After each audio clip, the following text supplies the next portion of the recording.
मधुराताई, आमच्या ना काही काही मैत्रिणी आहेत, त्यांना इतका कॉन्फिडन्स आहे, ते ज्या पद्धतीने चालतात बोलतात त्यांच्यात इतका आत्मविश्वास भरलेला आहे आणि मी मात्र अगदी लाजरी बुजरी बोलायचं की नाही असा मला सतत संकोच वाटत राहतो. एवढा आत्मविश्वास त्यांच्यात कसा काय येतो ग? तू पण एवढी कॉन्फिडंट आहे, आम्हाला सांग ना काही टिप्स. नमस्कार मंडळी, मधुरा दिवाच्या ब्रँड न्यू व्हिडिओ मध्ये पुन्हा एकदा आपल्या सगळ्यांचं मनापासून खूप खूप स्वागत. आजचा विषय खूप मस्त आणि महत्वाचा आहे, म्हणजेच स्वतःमध्ये आत्मविश्वास कसा वाढवायचा. ह्या ज्या आत्मविश्वासाने बागडणाऱ्या आपल्या छान छान मैत्रिणी असतात ना, ज्या खूप कॉन्फिडेंट असतात, एकदम त्यांच्या मतांवर स्पष्ट असतात, त्यांच्या काही सवयींचा आपण अभ्यास करणार आहोत. आणि त्या सवयी जर का आपण स्वतः आत्मसात केल्या तर आपण पण त्यांच्या इतकेच छान कॉन्फिडेंट असू. पण ह्यासाठी मेहनत करावी लागते, स्वतःवर काम करावं लागतं. ते काम जर का आपण केलं नाही तर तो बदल आपल्या व्यक्तिमत्वात दिसणार नाही. सो इम्प्लिमेंटेशन म्हणजे ते आचरणात आणणं महत्वाचं आहे. कसं काय करतात? माझ्यात जमत नाही, माझ्यात हेच कमी आहे, मी सुंदर दिसतच नाही, मला बोलताच येत नाही, मला स्पष्ट व्यक्तच होता येत नाही, अशा सगळ्या गोष्टी नेगेटिव्ह विचार करण्यापेक्षा आपण सकारात्मकतेने अभ्यासपूर्ण या सवयी कशा त्या आत्मसात करतात, त्या सवयी कोणत्या, काय बदल स्वभावात त्यांनी केले, ह्याचा अभ्यास आणि काही टिप्स मी तुम्हाला सांगणार आहे, ज्या माझ्या खूप कामी आलेल्या आहेत आणि तुमच्या पण नक्कीच येतील, जेणेकरून तुम्ही राहाल एकदम confident. So let's get started.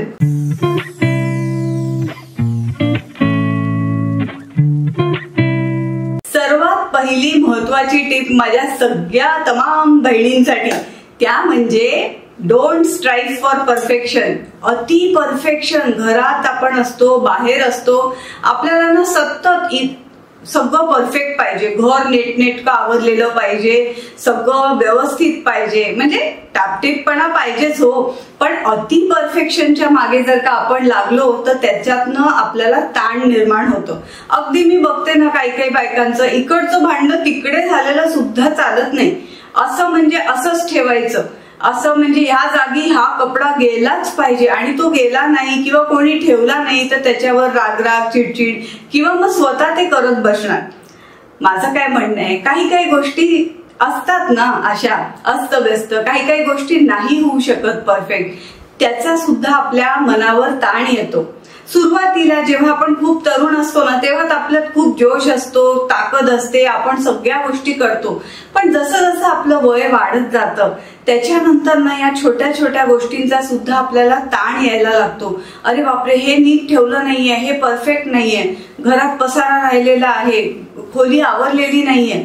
It's okay, काही गोष्टी परफेक्ट नाही झाल्या तरी चालतात, पण सतत परफेक्शनच्या मागे जर का आपण लागत गेलो तर आहे ते सुद्धा आपलं काम धड होत नाही आणि त्यातनं आपलं कॉन्फिडन्स कमी होतो. अरे हे नीट झालं नाही, अरे मी साडी नीट नेसले नाही, अरे पदर थोडासा इकडे झाला, अरे मेकअप थोडासा कमी जास्ती झाला. इट्स ओके, सगळं चालू शकतं, ताण घ्यायची गरज नाहीये. आपण हळूहळू सगळ्या गोष्टी शिकूयात. ज्या कॉन्फिडन्स स्त्रिया असतात ना त्या परफेक्शनच्या मागे लागत नाही, ते उलट ती जी टास्क आहे ती व्यवस्थित चांगल्यात चांगल्या कधी कंप्लीट करता येईल किंवा संपवता येईल, पूर्ण करता येईल ह्याच्यावर फोकस करतात. सो आपला जो फोकस आहे ना तो परफेक्शन वरनं थोडासा जर का आपण कमी केला तर आपल्याला मानसिक त्रास पण होत नाही, आपलं मन सुद्धा आपल्याला खात नाही आणि आपला मधला आत्मविश्वास वाढायला मदत होते. दुसरी महत्वाची टिप, प्रश्न विचारायला अजिबात घाबरायचं नाही. आता मी एवढं कॉर्पोरेट क्षेत्रात बघते ना, मी तर एकदम साधारण गृहिणी एकदम कॉर्पोरेट क्षेत्रात गेली. जी लोक नवीन आहेत त्यांनी माझे जुने व्हिडिओज बघा, त्यात मी माझा प्रवास तुम्हाला सांगितलाय. तर मला या सगळ्या गोष्टी माहिती नव्हत्या. मी सगळ्या ज्या माझ्या अवतीभवती स्त्रिया होत्या त्यांना मी ऑब्झर्व करत होती. त्या ना अशा निर्भीड असायच्या. त्यांना एखादी वस्तू किंवा एखादा मीटिंग मधला मुद्दा नाही समजला तर त्या अजिबात घाबरायच्या नाहीत किंवा त्याच्यात त्यांचा अहंकार सुद्धा मध्ये यायचा नाही. त्या म्हणायच्या की इंग्लिशमध्ये म्हणायच्या, can you please help me out with this, तुम्ही मला हे समजून देऊ शकता का, मला हे समजलं नाहीये. मला समजलं नाहीये हे म्हणण्यात काहीच कमीपणा नाहीये, उलट त्यांना जास्ती आतुरता असते, शिकायची वृत्ती असते, समजून घ्यायची उत्सुकता असते की बाबा नाही समजत आहे मला, इट्स ओके, आता सांग ना, समजून सांग ना, मी शिकायला तयार आहे. सो जर का आपल्याला आपला आत्मविश्वास वाढवायचा असेल तर आपला अहंकार, संकोच जे काय असेल ते साईडला ठेवायचं आणि निर्भीडपणे प्रश्न विचारायचे की हे बाबा मला समजलं नाही. आता मी कसं शिकले ते सांगते की आता सगळं युद्धाची परिस्थिती चालू आहे, इराण, इस्रायल हे सगळं चाललंय, लेबनॉनमध्ये काहीतरी होतंय, तर ना भूगोल माझा शून्य झालेला आहे, कारण आता इतके वर्ष ना जॉग्रफीचा काही संबंधच आला नाही. सो मला ना ऍक्च्युली जेव्हा मी न्यूज बघायला बसते नवऱ्यासोबत तर मला ना कळतच नाही कुठला देश कशावर कुठे हल्ला करतोय. सो मी काय म्हटलं की मला हे खूप कन्फ्युजिंग होतंय धीरज, आपण एक काम करूया, आपण दुकानात जाऊन मॅप घेऊन येऊया. सो ना मी तुम्हाला दाखवू शकते की मी लिटरली एक वर्ल्ड मॅप घेतलाय, पूर्ण युद्ध परिस्थिती काय आहे ही माझ्या मिस्टरांकडनं समजून घेतली, कुठला देश कशावर आक्रमण करतोय, काय मुद्दा आहे. सो एक उदाहरण म्हणून सांगितलं की जगात काय चाललंय हे आपल्याला माहिती पाहिजे. मग समजा आपल्याला भूगोल म्हणा, राजकारण म्हणा किंवा काही मीटिंग्स मधले मुद्दे किंवा कुठलाही मुद्दा जर का समजत नसेल तर तो विचारायला अजिबात घाबरायचं नाही. समजा आपल्याला मुद्दा कळला तरच मग आपण आत्मविश्वासाने त्याच्यावर चर्चा करू शकतो की नाही. सो आपल्याला कळतच नसेल तर आपण काय चर्चा करणार चार चौघात. सो जागतिक घडामोडी किंवा कुठलाही विषय जर का समजत नसेल तर तो विचारायला अजिबात घाबरायचं नाही. तिसरी गोष्ट, कॉन्फिडन्स स्त्रियांची सर्वात चांगली सवय म्हणजे ते स्वतःला खूप छानपैकी ओळखतात. माझे प्लस पॉइंट काय आहेत, माझ्या काही गोष्टी काय आहेत ज्याच्यामुळे मला त्रास होतो, दुसऱ्यांनाही त्रास होतो. सो स्वतःला छानपैकी त्यांनी स्वतःचा अभ्यास केलेला असतो. माझे स्ट्रेंथ किंवा विकनेसेस जसं आपण इंग्लिशमध्ये म्हणतो की मी कुठल्या गोष्टी चांगल्या करू शकते, कुठल्या गोष्टी मला अजिबात जमत नाही किंवा हे माझ्यातले दोष आहेत, ह्याचा अभ्यास ज्या स्त्रिया आत्मविश्वासाने बागडतात त्यांचा खूप छानपैकी झालेला असतो. सो त्याच्यामुळे जेव्हा ते संसारात वागतात किंवा प्रोफेशनल लाईफ मध्ये वागतात तेव्हा त्या चांगल्या गोष्टींचा ते चांगल्यापैकी वापर करतात आणि ज्या गोष्टी त्यांच्यात कमी आहेत किंवा ज्या त्यांना जमत नाही त्या सुधारण्यासाठी ते प्रयत्नशील असतात. सो आपल्याला जर का आपला अभ्यास नसेल, आपल्यात काय चांगलंय, आपल्यात काय वाईट आहे, हो बाबा मला ना बोलायला खूप छान जमतं, पण मला मीटिंग मध्ये बोलायला जमतं पण स्टेजवर बोलताना मला भीती वाटते, किंवा मला लिखाण खूप छान जमतं, मला व्यक्त होता येतं, पण समोर माणूस आला की माझ्या तोंडातून शब्द फुटत नाही, किंवा मला खूप राग येतो, थोड्या वेळ माझा राग टिकतो नंतर जातो. सो हा जो मनुष्य स्वभावाचा अभ्यास आहे स्वतःबद्दलचा, आपला ना दुसऱ्यावरच अभ्यास खूप असतो, हा कसा तो कसा, तसं नाही करायचं. तो अभ्यास महत्वाचा आहे, पण आपल्याला आत्मविश्वासाने पुढे जगायचं असेल तर स्वतःचा अभ्यास करणं आणि स्वतःचं निरीक्षण करणं तेवढंच महत्वाचं आहे.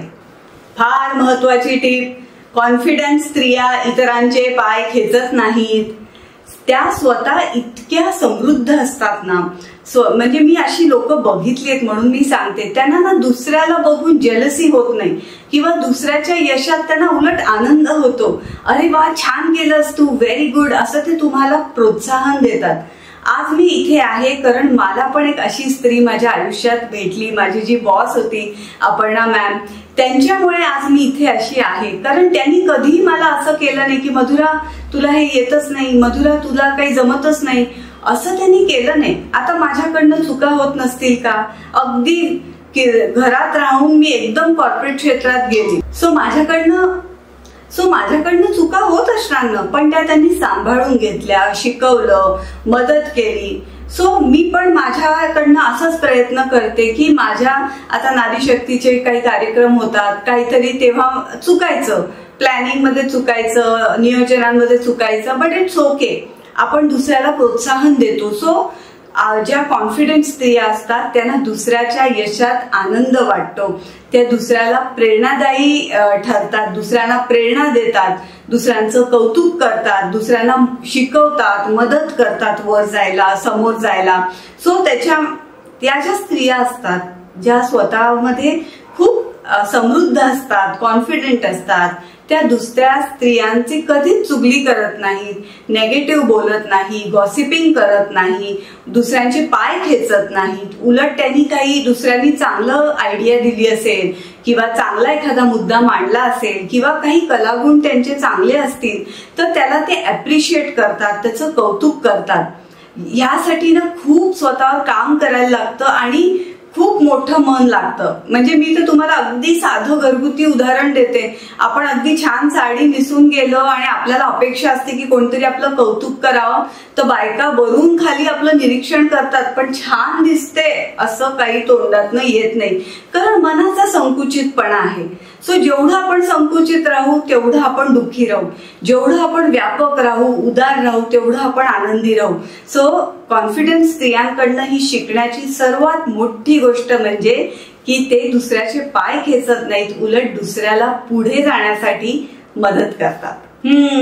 सर्वात चांगली आणि मस्त गोष्ट जी मी शिकली म्हणजे की कॉन्फिडंट ज्या किंवा आत्मविश्वासाने जगणाऱ्या ज्या स्त्रिया असतात त्या स्वतःच्या कम्फर्ट झोन मधनं बाहेर पडतात. म्हणजे काय की मी एवढंच काम करणार, माझं एवढंच रुटीन आहे, मला आगळं वेगळं काहीतरी मिळवायचंय पण मला आळस येतो बरं का, मग मला कंटाळा येतो, मग मला अभ्यास करायला नको वाटतं, मला मधुराताईचे व्हिडिओज ऐकायला खूप आवडतात, बघायला आवडतात, पण ती जे सांगते ना ते मला करायला आवडत नाही. म्हणजेच काय झालं की मस्त पांघरुणात बसायचं, इयरफोन लावायचे, युट्यूबवरचे छान छान व्हिडिओज बघायचे, इन्स्पायर व्हायचं, मनात स्वप्न रंगवायची, पण ऍक्च्युअल मध्ये काहीच करायचं नाही. ह्याला म्हणतात कम्फर्ट झोन मध्ये राहणं. पण ज्या स्त्रिया यशस्वी असतात, कॉन्फिडंट असतात, त्यांना एक माहिती असतं, कम्फर्ट झोन मधनं बाहेर पडल्यावर पुढे येतो तो म्हणजे ग्रोथ झोन, जिथे तुम्ही मोठे होता, तुम्ही समृद्ध होता, तुमच्यात आगळा वेगळा चांगला बदल व्हायला लागतो. सो कॉन्फिडन्स स्त्रियांकडनं शिकण्याची खूप छान गोष्ट जी मी शिकली ते म्हणजे की कम्फर्ट झोन मधनं बाहेर यायचं. ठीक आहे, आपल्याला एवढी विश्रांती लागते, आपली एवढी कामं असतात, पण हा जो कम्फर्ट झोन असतो ना हा जास्ती करून मेंटल लेवलला खूप असतो की नाहीच करायचं बाबा, आडमुठेपणाच करायचा नाही बाबा, मी टीव्हीवरनं सिरियल बघत बसेल पण मी चांगली पुस्तकं वाचणार नाही, मी स्वतःमधले दोषचा अभ्यास करणार नाही, मी स्वतःमध्ये बदल करणार नाही. पण मग तुम्ही आगळं वेगळं कसं व्हाल? आता आपल्या चॅनलवर इतकी सारी उदाहरणं आहेत, कितीतरी महिलांनी काही नुसते व्हिडिओज ऐकून स्वतःमध्ये चांगले बदल केले. तुम्ही नवीन असाल चॅनलवर तर जाऊन एक व्हिडिओच्या खालचे कमेंट्स ऐका, कमेंट्स वाचा, तुम्हाला लक्षात येईल की लोकांनी स्वतःमध्ये बदल केलेला आहे. मग तो छोटा का होईना, तो बदल करताना त्रास होतो, कम्फर्ट झोनच्या बाहेर जाताना त्रास होतो, पण एकदा काय तुम्ही त्या कम्फर्ट झोनच्या बाहेर निघालात आणि ग्रोथ झोनच्या मध्ये आलात मग सगळा मजा असते आणि आनंद असतो. सो त्याच्यामुळे यशस्वी व्हायचं असेल, आत्मविश्वासाने जगायचं असेल तर कम्फर्ट झोन मधनं बाहेर पडा. स्त्रिया कॉन्फिडंट असतात ना ते स्वतःची रिस्पॉन्सिबिलिटी म्हणजे जबाबदारी स्वतः घेतात. म्हणजे कसं, समजा मला काहीतरी बदल करायचा आहे तर मी जबाबदारी घ्यायला पाहिजे ना. नवरा मदत करेल, मग मुलं मदत करतील किंवा मला अमक्यांचा सपोर्टच नाहीये, अशी सगळं कारणं देत बसत नाही. आपल्याला जर का पुढे जायचं आहे, स्वतःमध्ये चांगला बदल घडवायचा आहे, यशस्वी व्हायचंय, कॉन्फिडंट व्हायचंय, सक्सेसफुल व्हायचं आहे, तर आपण स्वतःची जबाबदारी घ्यायला पाहिजे. आता काय आपण लहान नाही ना की कोणतरी आपल्या मागे लागेल, आपल्याला म्हणेल वाच बाबा पुस्तकं, कर बाबा अमुक एक बदल, असं होत नसतं. आपण आता सगळे मोठे झालेले आहोत, आपण स्वतःची जबाबदारी स्वतः घ्यायला पाहिजे. मी काय करू शकते, माझं टाइम टेबल आहे का, माझी दिनचर्या आहे का, मी दिवसात किती वेळ स्वतःसाठी घालवते, किती वेळ मी अभ्यास करते, मी जे व्हिडिओमध्ये ऐकते किंवा काही पण पॉडकास्टमध्ये चांगल्या गोष्टी ऐकते किंवा पुस्तकात जे काही वाचते ते मी आत्मसात करते का, ते मी आचरणात आणते आहे का, तर माझे काही गोल्स आहेत का की आपला आला दिवस तसाच रेटायचा, स्वयंपाक करायचा, पूजा करायची, खायचं प्यायचं आणि झोपून जायचं, असाच माझा दिनक्रम आहे का.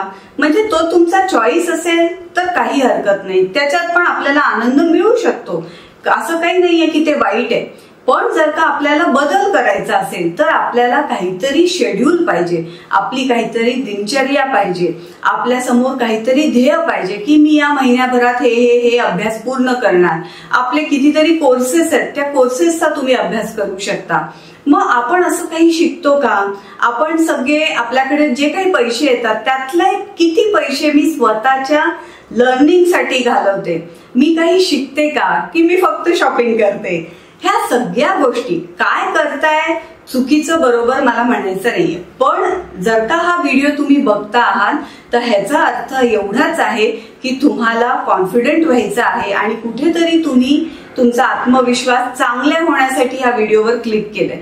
मग जर का तुम्ही हा व्हिडिओ इथपर्यंत बघितला आहे तर स्वतःची जबाबदारी घ्या आणि पुढे वळा. स्वतःवर प्रेम करणं खूप गरजेचं आहे. सेल्फ लव्हवर मी कित्येक व्हिडिओ केलेले आहेत. ज्या स्त्रिया आत्मविश्वासाने जगतात त्यांचा सर्वात छान एक गुण जो मला आवडतो, जो मी शिकले, तो म्हणजे ते स्वतःवर प्रेम करतात.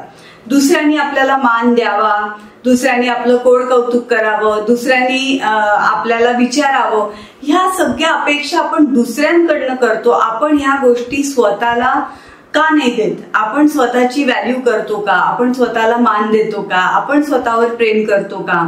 स्वतःच्या शारीरिक आणि मानसिक आरोग्याची आपण काळजी घेतो का? बाबा आज मला या नेगेटिव्ह विचारांचा खूप त्रास होतोय, मग मी काही अफर्मेशन देते का? मी कोणाशी त्याबद्दल चर्चा करते का? ह्या गोष्टी समजा माझ्या मनात रुजलेल्या आहेत नकारात्मक, मग त्या मी कशा घालवू शकते? ह्या सगळ्या गोष्टीचा आपण अभ्यास करतो का? लहानपणापासून आपल्याला शिकवलं जातं की दुसऱ्यासाठी करायचं, त्याग करायचा, ह्या सगळ्या गोष्टी मान्य आहेत, पण प्रत्येक गोष्टीची ना एक मर्यादा असते, एक लिमिट असते. इतका पण करू नये की आपण स्वतःचं अस्तित्वच विसरून जाऊ. सो मला असं म्हणायचंय मैत्रिणींनो, स्वतःची काळजी घ्या, स्वतःच्या शरीराची काळजी घ्या, मनाची काळजी घ्या. आपलं शरीर आणि मन खूप महत्वाचं असतं. यामध्ये काही गडबड तर होत नाहीये ना, ह्याच्याकडे लक्ष द्या. सेल्फ केअर, सेल्फ लव्ह ह्याच्यावर मी भरपूर व्हिडिओ केलेले आहेत. त्या अनुषंगाने काही ना काही सेल्फ केअर रुटीन स्वतःसाठी तुम्ही केलंच पाहिजे. मग ते शरीरासाठी असू दे आणि मनासाठी सुद्धा असू दे. कारण तुम्हाला जर का आत्मविश्वासाने जगायचंय, आत्मविश्वासाने लोकांच्या समोर जायचंय, तर तो कॉन्फिडन्स तुम्हाला आतून वाटला पाहिजे ना. तुम्हाला कॉन्फिडन्स स्वतःबद्दल नाहीये, तुम्ही स्वतःवर प्रेम करत नाहीये, तर तुम्ही दुसऱ्यांसमोर कसं तुम्ही परफॉर्म करणार किंवा दुसऱ्यांसमोर तुम्ही स्वतःला कसं प्रेझेंट करणार, प्रस्तुत करणार? सो आपल्यालाच आपल्याबद्दल छान वाटलं पाहिजे, आपण आतून आनंदी पाहिजे. मग आपलं शरीराची जी काही स्थिती आहे ती चांगली होण्यासाठी व्यायाम करायचा, मेडिटेशन करायचं. कित्येकदा मी माझ्या व्हिडिओज मधनं हे सांगितलेलं आहे. सो सेल्फ केअर करणं हे खूप महत्वाचं आहे. म्हणजे मी माझ्या मॅमना जेव्हा बघायची ना, तर मला इतकं त्यांचा ड्रेसिंग सेन्स इतका सुंदर आहे. म्हणजे आता तुम्ही लोक मला सांगता की मधुराताई तुझ्या साड्या छान आहे, आंबं वगैरे सगळं ठीक आहे, पण हे पण मी शिकले ना. माझ्या अवतीभोवती ज्या बायका होत्या त्या इतक्या व्यवस्थित, म्हणजे ते असे छान, त्यांची नखं व्यवस्थित असायची किंवा असे काहीतरी छान ऍक्सेसरीज ते घालायच्या किंवा थोडासा हलकासा मेकअप किंवा साधी साडी पण व्यवस्थित त्या नेसायच्या. ते ज्या पद्धतीने स्वतःला कॅरी करायच्या किंवा स्टेजवर त्या कशा बोलायच्या, तर या सगळ्या गोष्टींमुळे त्यांचा आत्मविश्वास असा ओतप्रोत ओसंडायचा आणि त्यांच्या पर्सनॅलिटीमध्ये जे मॅग्नेट असायचं ना, त्यांनी मी अचंबित राहायचे. सो मी असं म्हणतच नाहीये की मी हे आपोआप शिकले, मी स्वतः शिकले, मी त्या लोकांच्या सहवासात आले. मला तर एवढं नॉलेज पण नव्हतं, कारण चूल आणि मूल अशा बॅकग्राऊंड मधनं मी आले होते की फक्त घर सांभाळायचं, बाहेरचं मला एवढं एक्सपोजर नव्हतं. त्या छोट्या गावात राहिले कित्येक वर्ष, म्हणजे मला सिटीची कल्पना होती, पण कॉर्पोरेटचं जे जग होतं ते खूप वेगळं होतं. सो माझं असं म्हणणं आहे की आपण सुद्धा हे करू शकतो, शिकू शकतो. आणि जर का आपल्याला ह्या सगळ्या सवयी स्वतःला जर का आपण लावून घेतल्या तर नक्कीच आपण समाजापुढे, आपल्या कुटुंबापुढे एक यशस्वी आणि आत्मविश्वासाने जगणारी स्त्री म्हणून स्वतःला प्रस्तुत करू शकतो. मी आशा करते म्हणजे आजच्या या व्हिडिओ मधले टिप्स तुम्हाला आवडल्या असतील. या सवयींचा नीट विचार करा, त्याची अंमलबजावणी करा आणि स्वतःमध्ये एक आगळा वेगळा बदल अवश्य घडवा. लवकरच भेटूया नवीन व्हिडिओ मध्ये नवीन विषयासकट. टिल देन मंडळी, stay happy and stay motivated. नमस्कार.